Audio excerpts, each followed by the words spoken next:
আসসালামু আলাইকুম। সৌম্য সরকার দুর্দান্ত শুধু ব্যাটই করেন না, সৌম্য সরকার ফিল্ডিং এও কিন্তু দুরান্ত বাজ পাখি। ওদিকে গোলরক্ষক আর্জেন্টিনার বাজ পাখি এমি মার্টিনেজ, এদিকে বাংলাদেশের বাজ পাখি সৌম্য সরকার। সেটা যেন আবারও প্রমাণ করে দিল আজকের ম্যাচের দুর্দান্ত ক্যাচ নিয়ে। দেখুন, খেলাটা যখন 11 ওভার 1 বল, তাসকিন আহমেদ এর আগে 2 ওভারে দিয়েছেন 19 রান।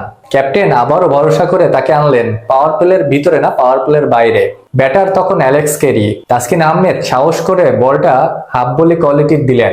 অ্যালেক্স কেরি লেগ সাইডে দুর্দান্ত গতিতে মারলেন।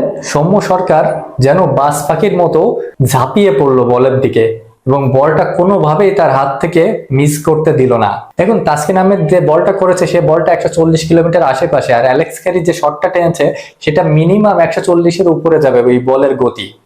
সেই গতিময় বলটা সৌম্য সরকার যেভাবে ক্যাচটা লুপে নিল, এবং তার সব থেকে বড় উদাহরণ যদি টানা হয় তাহলে বোঝা যাবে যে পিছন থেকে ক্যাপ্টেন নাজমুল হোসেন শান্ত তিনি যেভাবে অবাক হয়ে গেল, অবাক হা করে থাকলো যেন কত সময়, এবং এসে জড়িয়ে ধরলো। এবং তাসকিন আহমেদও অবাক হয়ে গিয়েছিল যে এটা কিভাবে সম্ভব, কিভাবে ধরলো।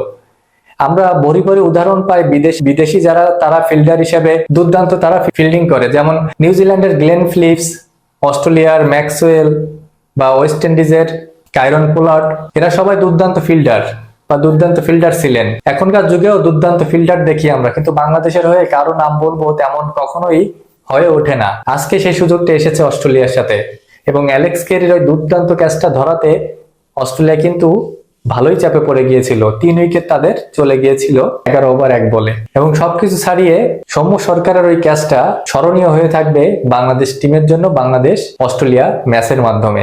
সৌম্য সরকারের ক্যাচটা আপনার কেমন লাগলো অবশ্যই জানাবেন, ভালো লাগলে পাশে থাকবেন।